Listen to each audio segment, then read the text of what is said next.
Join us every Wednesday for InFocus, a weekly talk show produced by the St. Kitts Nevis Information Service, where we provide exclusives with key persons within the government and discuss pertinent, relevant, and interesting matters that affect us all. Tune in every Wednesday, live on ZIZ Radio and streamed live on Facebook at SKNIS Media and ZIZ Online. InFocus, your government, your business.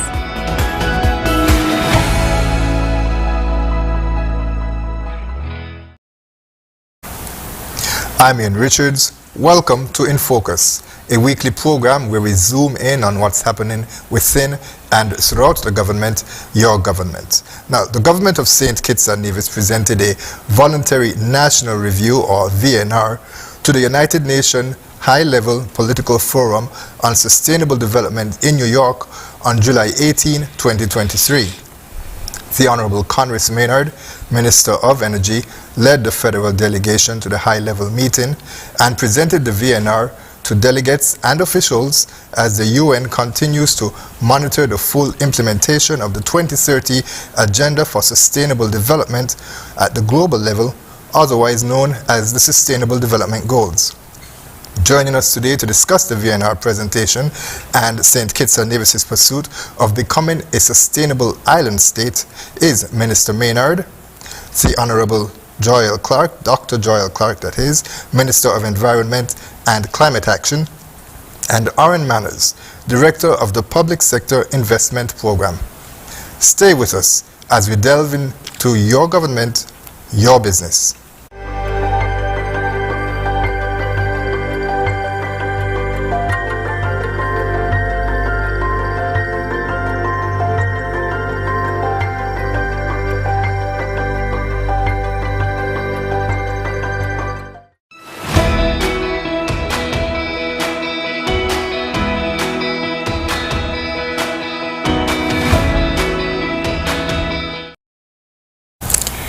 Thanks for staying with us, and allow me at this time to welcome in Minister Clarke and Mr. Manners. Welcome to InFocus.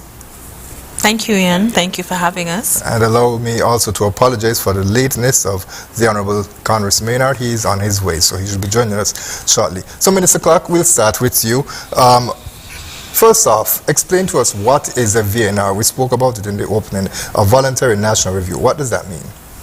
Right, so the VNR, Voluntary National Review, that's simply a process established by the UN for countries to assess their national progress in achieving the 2030 Agenda, which is the Sustainable Development Goals. So it's very simply put, it's like a check-in where you yearly, on an annual basis, in terms of transforming your country to achieve the 17 Sustainable Development Goals. And Mr. Manners, maybe you can tell us when the review came about. Well, we started the process of preparing the VNR since early 2022, and so that process extended into 2023. It was a long process involving several stakeholders and a lot of consultation, but you can say it took about 18 months. And the UN first introduced VNRs around what time? Well, the Sustainable Development Goals, these were established in 2015, and so the VNR is the process, as the Minister said, to achieve the monitoring and reporting of countries' progress on the SDGs. So you can say from 2015. Now, Minister, tell us a bit about St. Kitts and Nevis' participation in the VNR. Is this our first presentation at the high-level meeting? Right, so thanks for that question, and I feel some of it can be directed to Director Manners also, because he would have started that process before we came into office in August 2022. However, we postponed, our participation last year because of the pandemic, etc., etc. However, the process, once we confirmed with the Honorable Prime Minister that we want to make our presentation to the UN for 2023, started in earnest with the stakeholder consultation and a little bit more ramping up of the communication around it, confirming the delegation, getting cabinet support. UN ECLAC regional body visited us, gave us guidance on what they think the best presentation would be for a country presenting for the first time, and Director Maynard partners with PS Shesdoor led that process in terms of the internal preparations. And that would be the PS of Sustainable Development. Sorry, the PS of Sustainable Development. Right. Mr. Maynard? Yes, very, very involved process. So it involved the presentation of the report in itself and also the preparation of a video that we had to put together. So, it wasn't possible to present all of the material in the report at the UN. So we had to select certain SDGs that we wanted to focus on, but at the same time using the video format to speak about what the country is doing in general in regard to the SDGs. And that video should be circulating in the media as we speak. But the whole process, it was very time consuming, I must say. As I said, it involved a lot of stakeholders and a lot of coordination with the UN. So how long would you say it took in terms of having the local stakeholders, bringing them in, having the discussions? Approximately how long would you say that was? Yeah. Well, it goes back to 2022. We didn't spend the whole time. As I said, we had an election, and so there was a brief pause in terms of the consultations. So some of the consultations took place during the first half of 2022. After the election, there was a bit of a pause, and then we took it back up in November and December. And because there was the postponement in August last year, we were able to use the additional time to consult with other stakeholders, make sure that NIVIS was more involved, for example.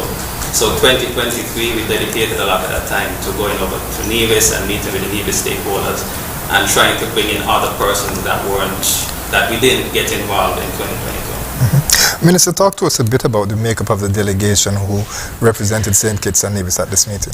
Right. So, as Auren mentioned, we focused on 6 of our SDGs. Remind us of the SDGs. Well, the focus SDGs for this year's forum was water, 6, clean water and sanitation, 7, affordable energy, 9, infrastructure and innovation, 11, sustainable cities, and 17, partnerships. Right. So, and if you listen carefully, energy, water, infrastructure, and innovation, those SDGs speak primarily to the Ministry of Infrastructure et al., of which the Honorable Konris Maynard, who will join us shortly, heads. And although the SDGs do fall under the Ministry of Sustainable Development, we feel that the best approach to transforming our country to a sustainable island state or accelerating our achievement for SDGs would be with partnership. SDG, the SDG that speaks to partnership, and it was an opportune time for the Ministry of Infrastructure et al. To partner with the Ministry of Sustainable Development, Environment and Climate Action, and so for that reason, the Honorable Konris Maynard headed the delegation SDGs, which really closely relate to his ministry. I was also on the delegation to Brussels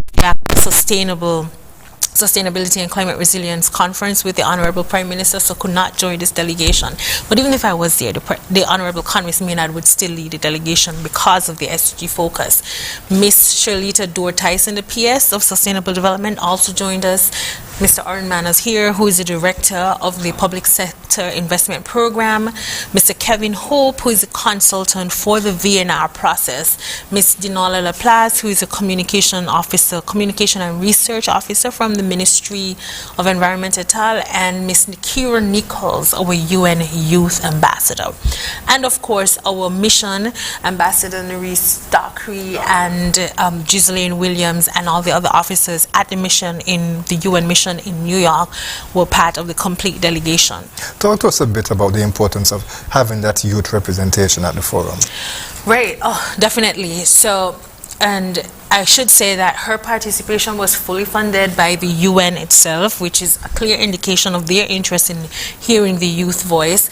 And one of the key parts of the consultation was confirming that what we were sharing in our message was exactly what the youth voice wanted to speak. Mr. Menace can speak more to the youth consultation, but we've said it since we did our delegation for COP27 to Egypt last year that St. Kitts and Nevis must present the voice of the youth, and these opportunities would amplify their voices and what they want for sustainability.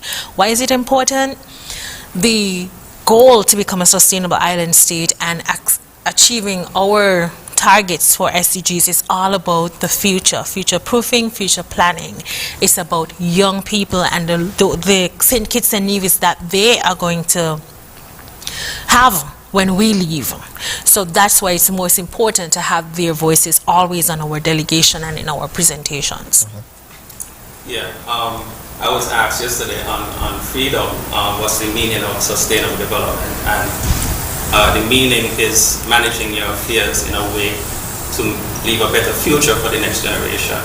And so, as the minister said, we can't do that without youth involvement, because all the SDGs, the water issues, climate action, if they're not addressed, they're going to affect the younger population. I mean, I will admit that in the earlier part of the consultations on the VNR, we did not get involvement of youth, and apparently they feel that they're somewhat, if not marginalized, tokenized, as they put it, in terms of not being at the table. And so we were able to have a youth forum with financial support from the UN just in June this year. We were able to bring, and with the support of the youth department, we were able to bring young persons together and youth groups, and they had a panel discussion and they expressed their views on the SDGs. And we were able to take that information and include it in our VNR report. We were so impressed with their presentation that we invited Nikira. She was paid for by the UN to attend for a different purpose, but we had asked her to join our VNR presentation, and she expressed her views. And moving forward, we're more than willing to bring her into the fold, so to speak. And of course, I know that having that youth involvement is something that the Prime Minister is big on, having young people represented at all levels of decision making, and so it certainly is good to see that. And of course, the makeup of the cabinet itself is also one that has, you know, that youth representation. So very commendable there.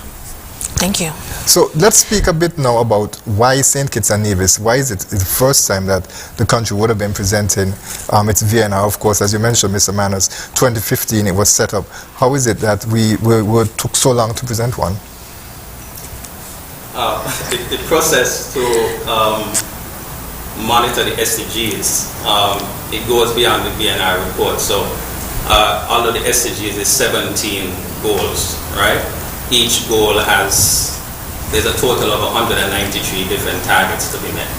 And so our department has been working from about 2017, even before that, maybe 2016, to see if the various ministries and stakeholders in St. Kitts and Nevis have the data to allow us to report on the SDGs. And what we found is that most ministries, they don't collect data, which is sufficient for us to report on the SDGs. And so we involved Clarke, the Economic Commission for Latin America and the Caribbean. They provided some support, recommended that we form a national coordination committee, which is still in process, to help the ministries to coordinate and collect SDG data. So it goes beyond the VNR. There's monitoring that has to be done outside of the VNR. It's a Caribbean-wide problem in terms of access to data. And in terms of the VNR itself, we started a process around 2021 going into 2022.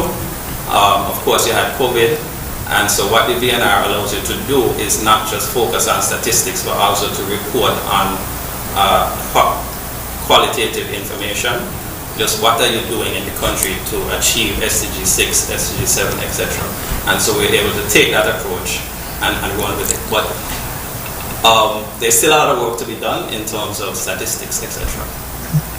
And we have here with us the Minister who's responsible for statistics, which is Honorable Dr. Clarke. Minister, talk to us a bit about the commitment to help to boost these type of records, the type of statistics that are needed for international reporting and also for policy planning on a local level as well too.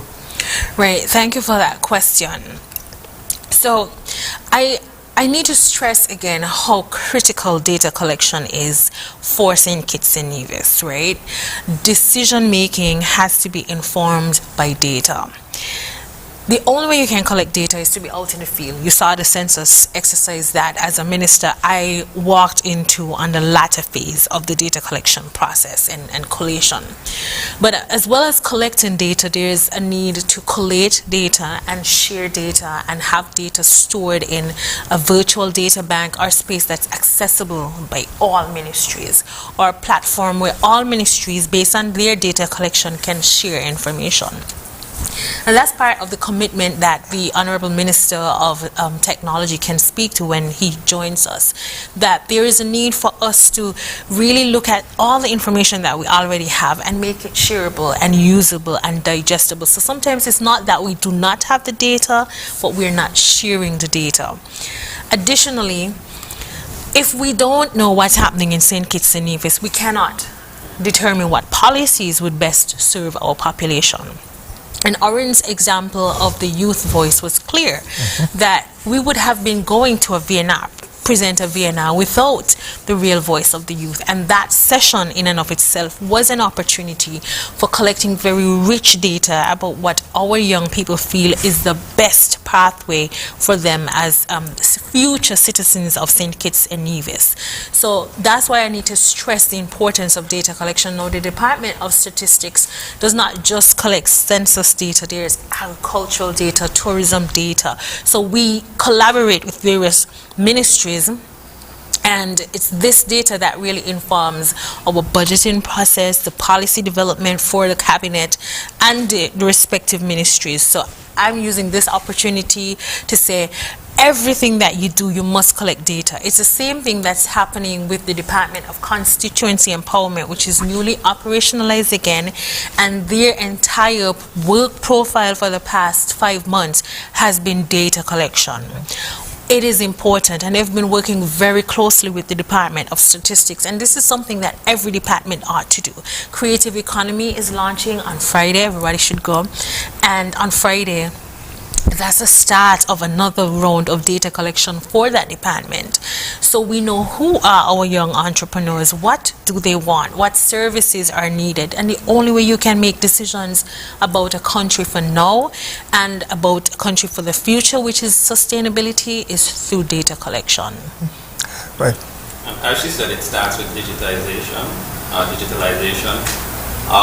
Our ministry should have a website sometime next year, which will help us to share data.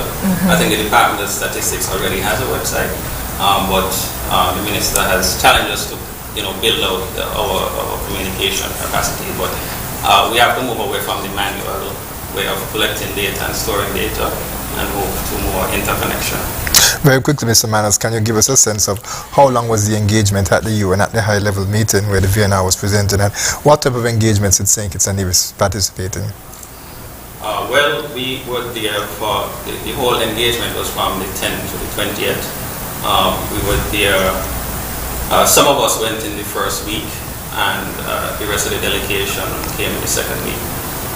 So during that time, of course, we had our presentation to do. So we spent some time, in rehearsal and preparing to deliver a perfect presentation. We spent a lot of the time as well listening to other countries' VNR presentation, because we weren't the only ones presenting. I think there were 39 countries presenting. There were only a few that were presenting for the first time, which included us. We were one of the few that were presenting for the first time. So we spent the time learning from other countries' presentations, what are their challenges, and how they deliver their presentations, and how we could partner with them, etc. And also we attended side events. There were hundreds of side events that spoke to different specific issues. So you're allowed to choose as a country which issues are important to you, whether it's water or energy, those that focus on small island states.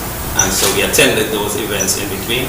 And of course there were meetings with bilateral meetings with the minister and different countries. And Minister, if you can give us a sense of the type of strategic partnerships now that St. Kitts and Nevis was able to access in terms of being able to assist the goals that we have outlined during the VNR.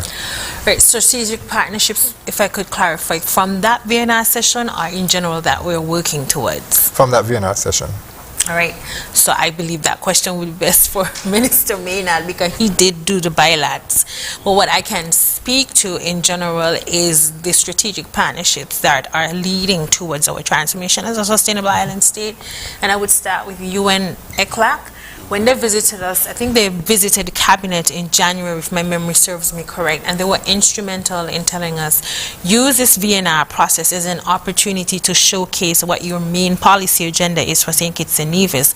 And we did do that through video, and Auren can speak more about the excellent work that was done by our local videographers, right?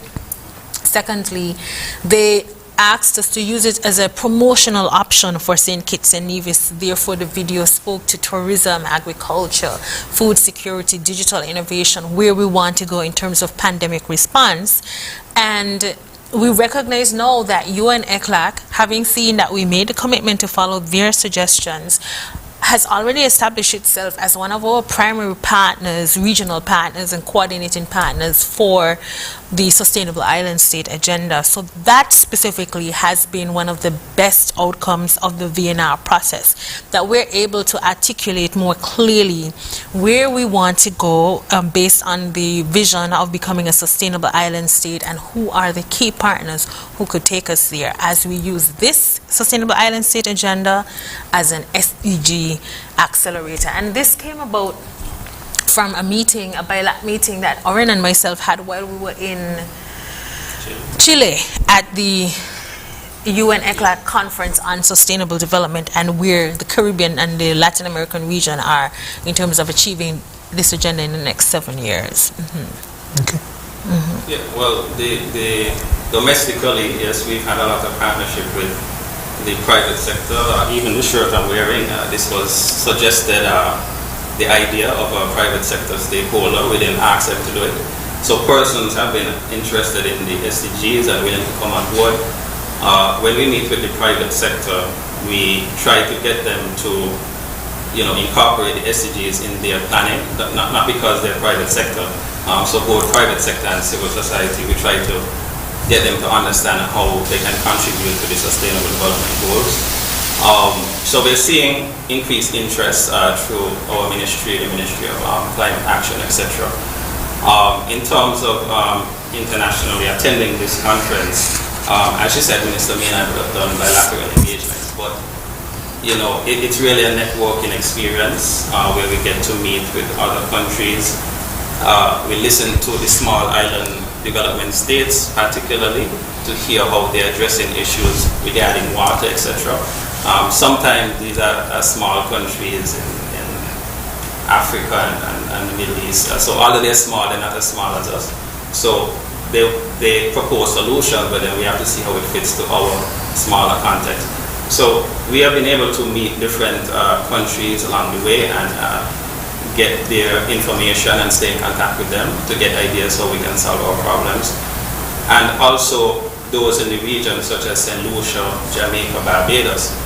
The Minister and I, over the past months, as we attend conferences, we forge partnerships with St. Lucia and Jamaica, who are also working on their SDGs and their VNR. Right, okay. We're up against the clock, so we're going to take a quick break and we'll be right back with more In Focus.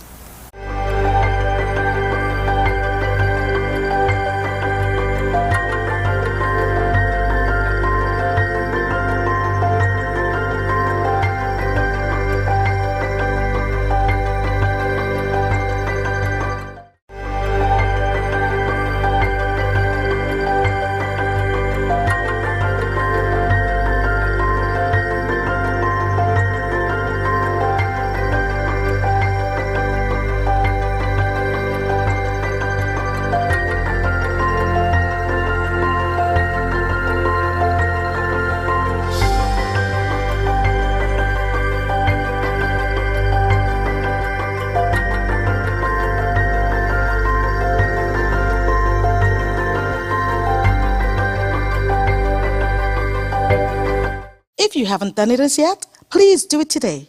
Subscribe to our YouTube page at SKNIS Media for regular updates, live coverage, and even more information on your government. While you're at it, like, share, and interact with our Facebook and Instagram pages at SKNIS Media and SKNIS Info.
Welcome back to InFocus. We continue our discussions on the voluntary national review with regard to the SDGs with the Honorable Dr. Joyelle Clarke and Auren Maynard, both are with the Ministry of Climate Action and Environment.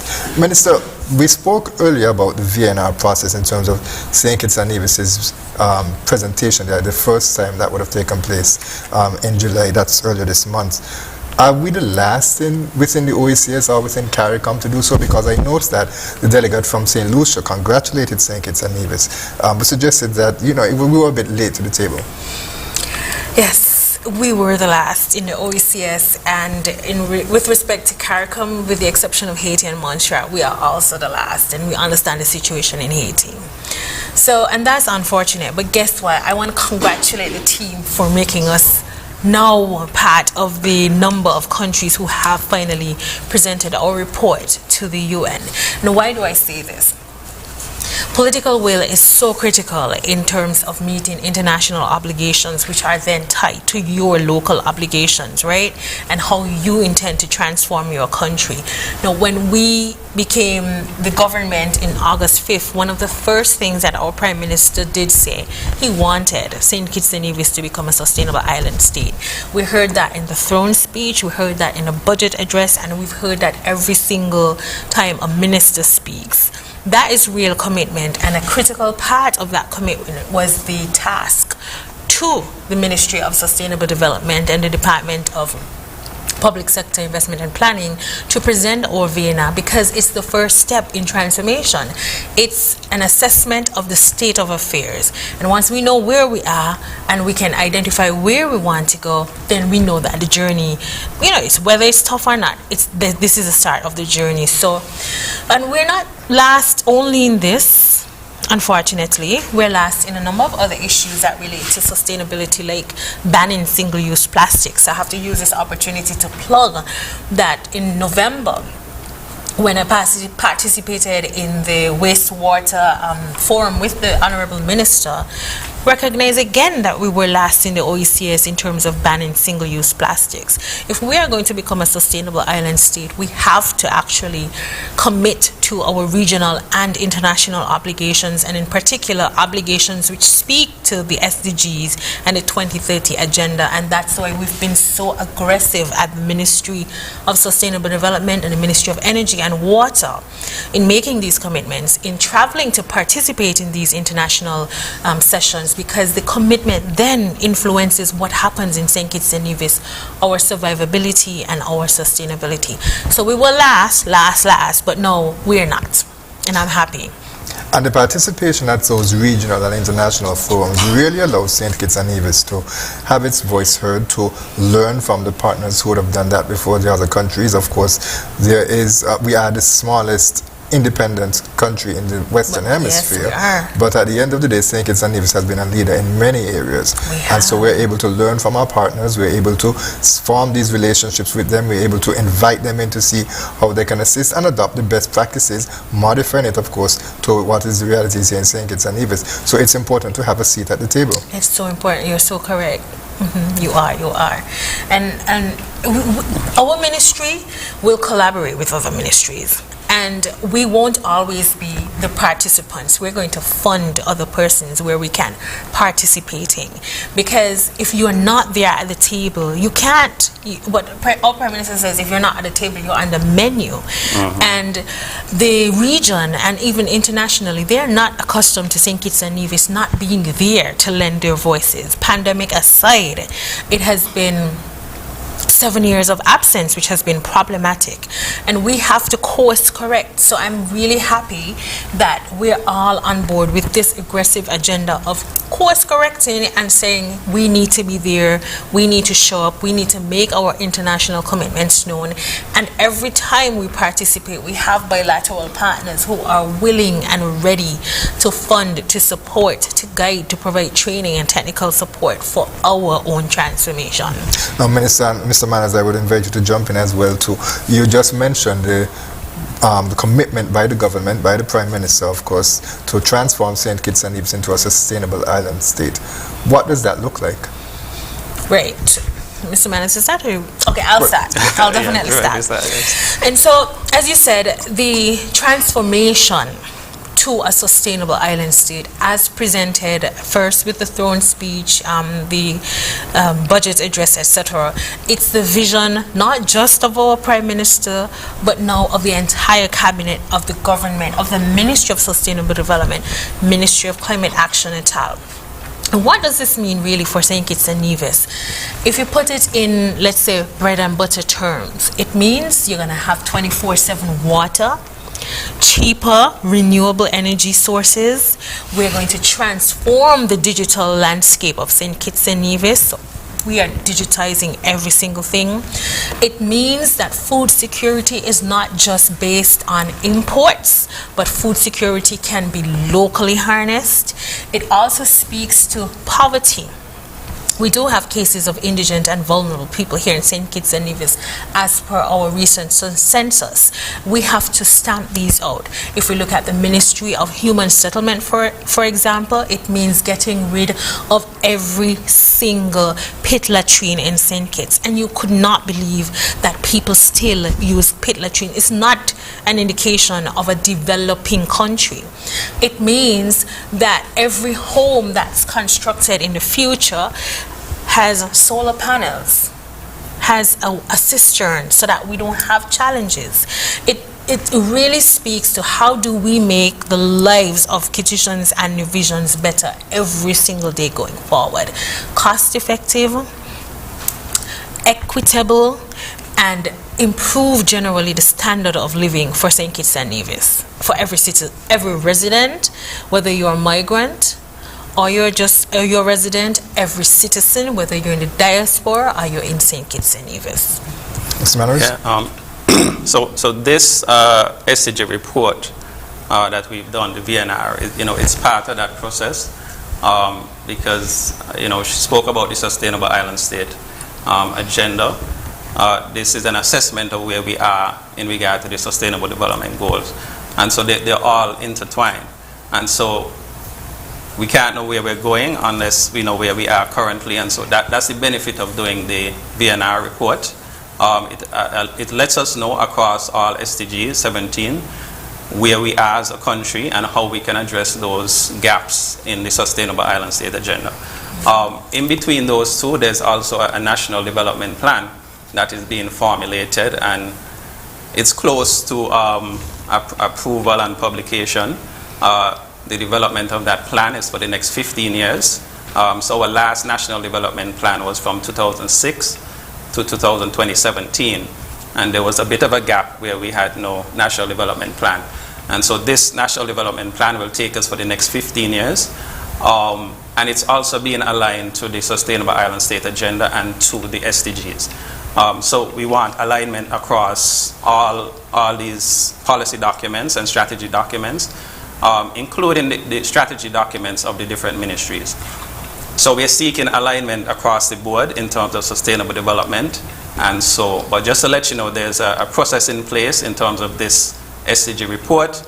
There's the National Development Plan that will be published later this year, and the Sustainable Island State Agenda. So everything works in harmony, that's the idea. Might I add, Ian, in reference to the National Development Plan and that 6-year hiatus or gap that Auren spoke about, that it's important for us to understand why development plans and aligning them with the SDGs are so critical. When we transition from sugar to tourism, we had the National Sugar Adaptation Strategy Plan that the OECS in particular helped us with, and that should have taken us from 2005 to 2015. In 2015, that plan was extended to 2017. And then there was nothing guiding what our country should focus on, what our priorities should be from 2017 up until 2020 to know that we do have a national development plan. And this new plan speaks to how we are going to transform these 7 pillars that are in the Sustainable Island State Agenda: food security, energy security, sustainable cities and settlements, that's all your housing, digital innovation, climate resilience, and the circular economy, that's everything that deals with our waste. We're also speaking about education, because you have to educate our students now for a job in the future, be it AI, data analytics, big data, etc. And it also speaks to health, nutritional health and health. Hence the conversations that our Prime Minister has been having about building a climate smart hospital.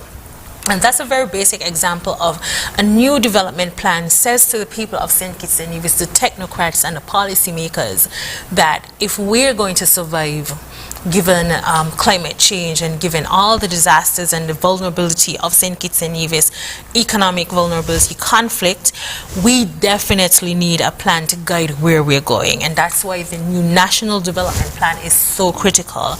That's now housed in the Ministry of Economic Development under the leadership of the Right Honorable Dr. Denzil Douglas. So again, partnerships within ministries for sustainability. I just had to say that. Thank you so much for the time. Of course. And of course, as we spoke about the VNR, and persons would have seen on the graphic that there were, we had mentioned earlier, six focus areas in particular that was honed in on during the session. Mr. Manners, probably we can start with your Minister. Of course, you know, we welcome your input as well too, and we start with SDG 6. That was the first one that refers to clean water and sanitation. Minister, you spoke about that just now, right? Tell us a bit about what that looks like in terms of the specifics there. So I won't go into the technical bits about clean water and sanitation, because that's best handled by the Minister of Water himself, who clearly his meeting, the emergency that he has taken a lot more time than he anticipated. So I want to apologize again for him, because he's like the biggest partner right now with the Ministry of Sustainable Development, right? Now, but when it comes to clean water and sanitation, let's speak to it from an economic development side or from a survivability side. We do know that in St. Kitts and Nevis, one of the realest experiences that we have with a change in climate is a scarcity of water. And I speak on behalf of all the Keon and Upper Monkey Hill residents who complain that they don't have water in the taps for days, right? This reality will not change unless we do some serious investments, which the government has already committed to. If you drive over the hill in Keon, you see the bead heavy equipment doing what they need to do. The minister has repeatedly spoken to our transition to desalination. Auren can speak more to that in terms of the funding that we're receiving from bilateral partners and from the Green Climate Fund for desalination. But clean water is tantamount to living. You can't survive without clean water, right? And sanitation. But importantly, if we're going to drive the manufacturing sector in St. Kitts and Nevis, manufacturing industries need water. If you look at it from making bread to making drinks at the breweries, you need water.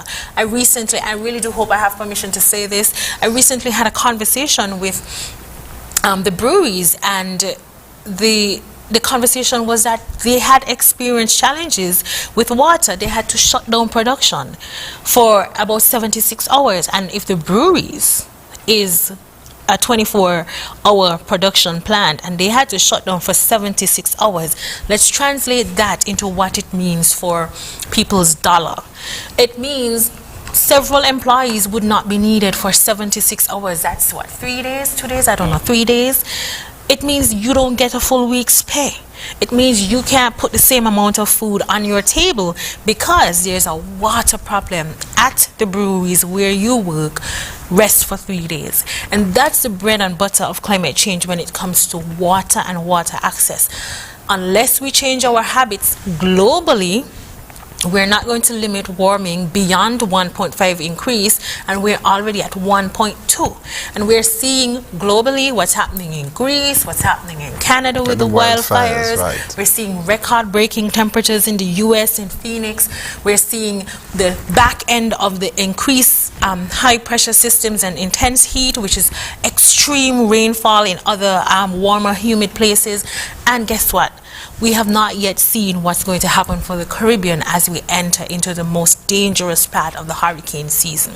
And this all has to do with temperature. So from that end, clean water is critical for living.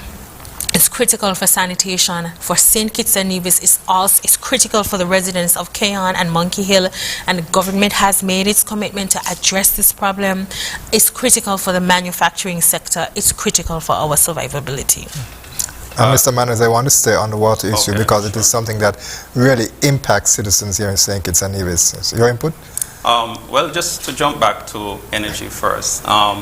As part of the minister's presentation, he would have outlined that we are on our way to achieve 30% renewable energy sources by 2025, and by 2027, 60% of renewable energy, our energy will be provided by. Those appear to be ambitious targets, but that is the standard that has been set by the government, and with the ultimate goal of reaching 100% by 2030. So they're indeed ambitious, but he was able to explain how this would come about. As you know, there's a geothermal project in Nevis, which should come on stream around 2025. And also in regard to solar, we have been doing work through the Green Climate Fund to engage even the private sector in terms of how they can join the government in implementing solar and what incentives they need to make that transition. So there are ambitious targets that have been set, but we are on our way. In regard to water, the presentation focused a lot on desalination.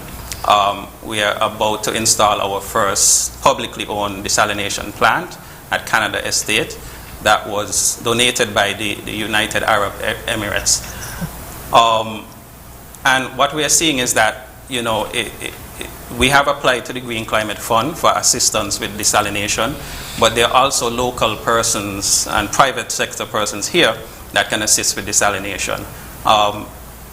The water department has already engaged the Marriott, I think is Royal Utilities. That's right. And they are providing water to the Frigate Bay area. And I think that's about to increase by about 300% in the coming weeks, according to the minister, just through that company.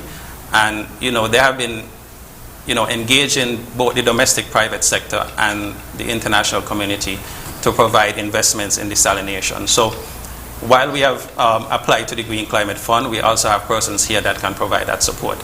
And of course, you know, there's a drilling in Keyon that's ongoing to provide additional water.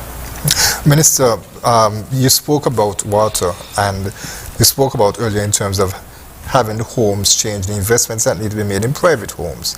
Now, the question would be asked then, are we going to change the building codes to indicate that, you know, when you are building, that there must be some sort of a preparation made for having a water catchment? There must be some sort of a initiative where you're able to capture the energy from the sun. Are those things going to be included in the building codes that persons can be guided by them?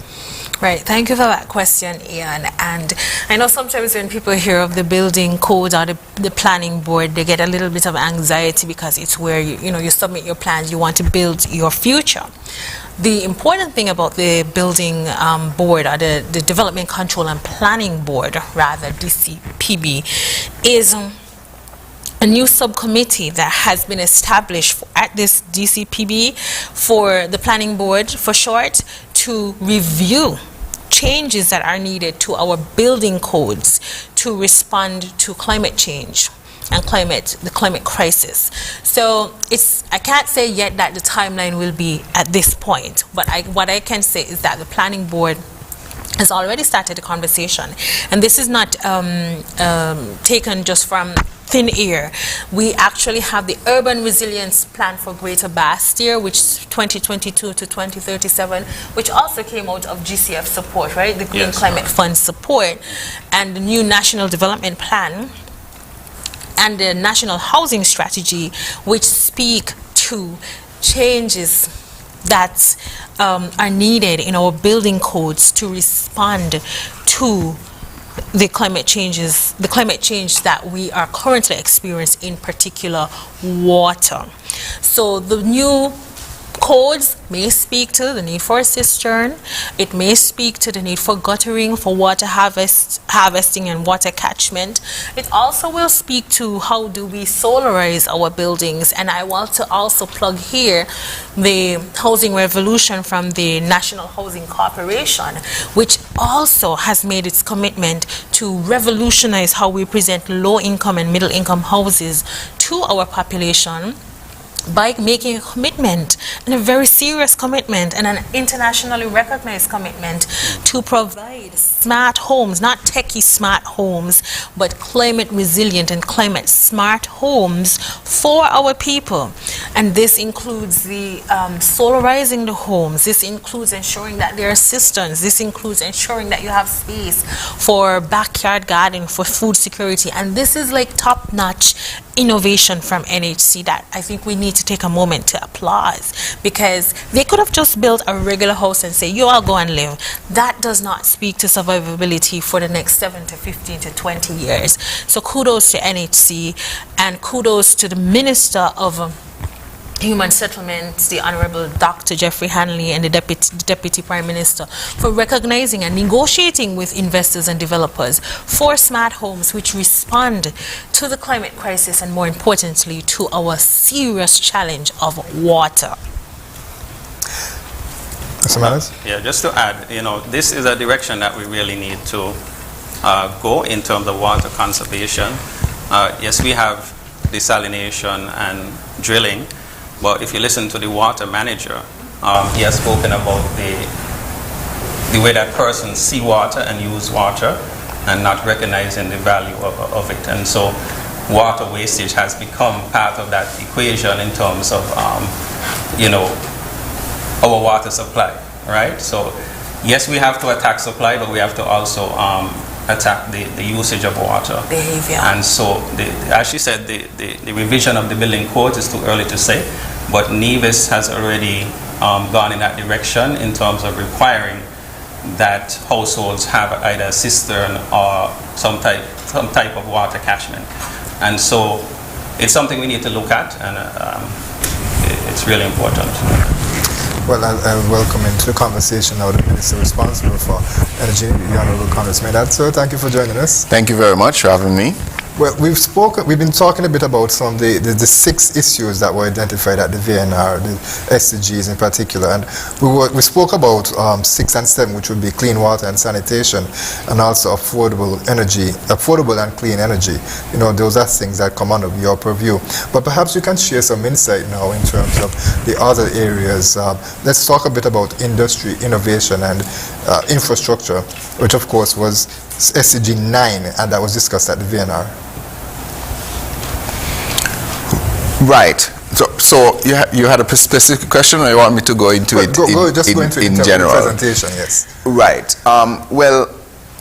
For the presentation at the UN, as you said, we focused on I think it was 6 main SDGs, of which one is industry, innovation, and infrastructure. Now, in order for us to have a sustainable island state, we need to have accessible infrastructure. I can start there. I'll probably leave industry and innovation for my colleagues to speak about. But infrastructure falls under my purview as the minister responsible for public infrastructure. And so, as I mentioned at the discussion, the government, for instance, has just approved almost another $30 million worth of infrastructure that we will try to implement this year alone, if we can fulfill that in the next 6 months. Because it has been identified that in order to sustain our development, that we have to provide the necessary infrastructure, that is road infrastructure, for instance, that will then encourage further construction in some of the areas that we have identified. As you know, we have a lot of areas of land that have been allocated, but they lack one basic thing. A lot of people complain about driving on the dirt roads. Well, part of the plan for us to get a sustainable island state is to get those roads paved in a strategic manner. And so we are on the road to doing that. We've started. I think there's a one happening in Stonefort now. Hopefully we'll go on to Shadwell very shortly, and we are targeting every area around the island to improve our infrastructure. All right. With respect to innovation, sorry, I can speak about innovation as well, because that also falls under my portfolio. The government is about to embark on its digital transformation strategy. We have put in place, now we're developing a digital transformation unit that will lead us in terms of our transition away from just paper to paperless, from just government to e-government.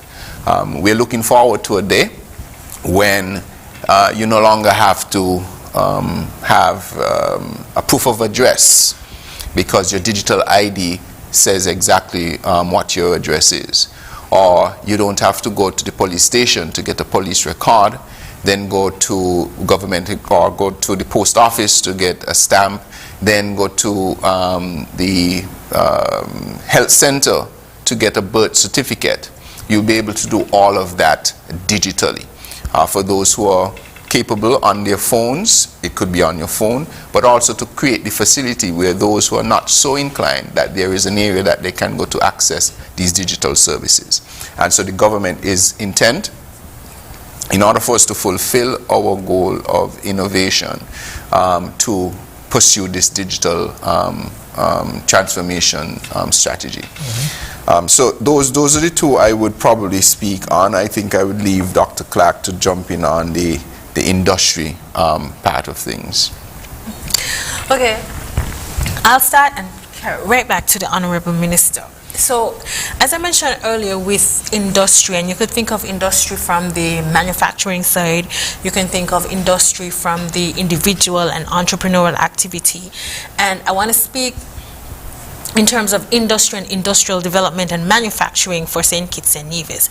If we were to rejuvenate the manufacturing sector in St. Kitts and Nevis outside of what currently exists, we definitely need to provide renewable, reliable, cost-effective energy, transport services, water. Right, energy, any manufacturing industry, it needs power, it needs transportation, and of course it needs people who are highly skilled. And one thing about St. Kitts and Nevis is that we are educated and we are a skilled population. Now we need now for sustainability and for the future to move towards refining the skills of our population to respond to current trends. And one of the current trends that our cabinet, the minister with responsibility for industry and investment and development, the Honorable Right Honorable Dr. Denzel Douglas, and in recent conversations with the Honorable Prime Minister and Cabinet, was how do we create a St. Kitts and Nevis that is ready for climate manufacturing? Minister can speak about the transition to EV and transitioning our government fleets, but there are so many parts of the manufacturing sector that are now responding to the needs for renewable energy, for innovation and creativity in providing these services, that this is where St. Kitts and Nevis now needs to go. And our conversations with our bilateral partners, we are talking about industry and development, making our people ready and skilled for this new wave of manufacturing, and also creating the infrastructure and services that would support an investment and rejuvenation of the manufacturing sector. Right, and as you said, Minister, I would just like to jump in on that point in terms of the electrification of the public sector fleet in particular, and of course private sector will be a part of that as well too.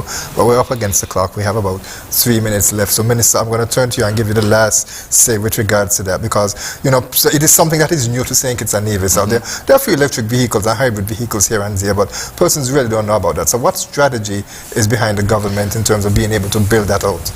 Right. So firstly, we are committed to our obligation to preserve the earth, and part of that in terms of our decarbonization is to electrify our vehicle fleet. So eventually the government wants to get to a place where we have electric vehicles throughout government, but also we want to reach to a place where we incentivize the private sector to also electrify their vehicles. The benefits of this obviously are untold. One, apart from the decarbonization, it is cheaper to maintain an electric vehicle because the maintenance is much less. It is the energy that is used for an electric vehicle is also cheaper. Even fossil fuel energy charging a vehicle is cheaper than gas in a vehicle. Right? So even if you still have to do bulk fossil fuel energy production, but that's not where we want to go. We want to get to renewable energy that provides the energy source for these vehicles. So the government is ready to move in that area. In fact, just yesterday I met with my energy unit, and so we are going to be finalizing our national policy on electric vehicles. So we have been tasked to do that, and so we are working on that such that people can move towards that. Now, I think the Prime Minister mentioned the other day, as Minister of Energy, I have taken the lead, and I have gone electric. So I recently purchased an electric vehicle that uses zero gas. So people ask, well, how do you charge? There are no charging stations. Well, I charge at home. There are multiple ways you can charge at home. Just the same plug you can plug into a 120 outlet. I can plug that in and charge the vehicle. Additionally, there are more fixed base chargers. They call them level. They have different levels for them. Level 1 is where you would plug into the wall and stuff. Level 2 is where you have more of a fixed set that has higher voltage going to it. All of our homes have 240 volts already. That's the supply that we have. So you set that up, it comes along with the car, and you charge. It takes me about 8 hours to charge fully. But Minister, how does that affect your electricity bill? Because persons will be concerned about that. Right, so very good question. If I had to fill up my car, maybe it will cost me $200 in gas. If I had to use the electricity here at my home, it will probably cost me $50. So I either pay $150 to $200 in gas, or I pay $50 extra electricity for the same amount of range for the vehicle. So based on our present tariffs, electric tariffs, it will be about $50 for me to effectively fill up my vehicle. Now, as we move to renewable energy, we intend that in the years to come, we will reduce that tariff. So it will become even cheaper to charge your vehicle. So, and given that St. Kitts is so small, an advantage, our radius around the island Maynard is only about 32 miles. Most electric vehicles could give you about 200 miles. So therefore, if you charge your vehicle one night, you can go around St. Kitts about 7 times on one charge. And if you're going home every night, like you're supposed to, then you should easily be able to charge. Only unless you're not reaching home, right? Auren? Minister, I think that's a good point to leave it right there. We're up against the clock, as you mentioned. But I tell you what, this discussion is so fascinating. We certainly would love to have you back some more time so that we can delve a bit more into what is happening. Because one of the things I would have loved to have discussed is BEAD, where the process is in terms of the drilling and carry on. And so we certainly would like to have you back soon to talk about that. Right. But in the meantime, I would say thank you, Honorable Konris Maynard, Auren Manners and Honorable Joyelle Clarke, Dr. Joyelle Clarke, for joining us for this edition of InFocus. And viewers, listeners, thank you for joining us for this edition as well. We trust that you will join us next week at the same place, at the same time. And allow me to make a quick plug for an Independence 40 Committee conversation series that is about to begin on Thursday. We trust that you will join us for that from the Kuna Caribbean Conference Room at 6 p.m. So it will be streamed live. You can catch it on ZIZ and SKNIS's Facebook and YouTube channel. For now, I'm Ian Richards. Thank you so much for joining us.